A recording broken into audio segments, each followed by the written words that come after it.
Now, before the G20 summit will take place in the national capital, Prime Minister Narendra Modi in an exclusive interview to PTI is saying Sabka Saath, Sabka Vikas can also become the guiding principle for the entire world. In fact, Prime Minister has gone ahead and said that Indians today have a great chance to lay the foundation for the growth that will be remembered for the next 1,000 years. In G20, our words and our vision are seen by the world as the roadmap for the future. And these are not mere ideas that we are giving to the world. What we are trying to give to the world is how they can move forward for a brighter future. The big G20 summit will take place in the national capital on the 9th and the 10th of September.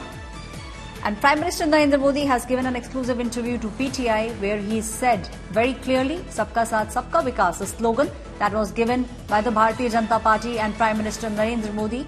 He says that this can actually become the motto of the world, can become the guiding principle for the welfare of the world.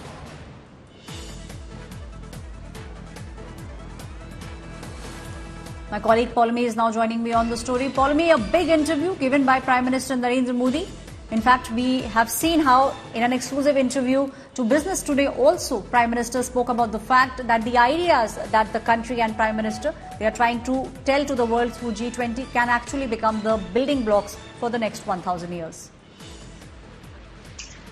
Absolutely. The Prime Minister, of course, has spoken to the news agency ahead of the big leaders summit, which is to take place in Delhi on September 9 and 10. And he's basically said that, in fact, Sabka Saath, Sabka Vikas could, in fact, be one of the, welfare points, as has been the case with India, which could be, in fact, taken up by the world itself. He says that GDP-centric world is moving towards a human-centric world where most of the initiatives that we're taking are, in fact, towards, of course, the development of humanity, towards, of course, protecting the future of humanity. Some of the highlights, in fact, Ishwarya, just to go through those, many positive impacts from India's G20 presidency, some very close to my heart.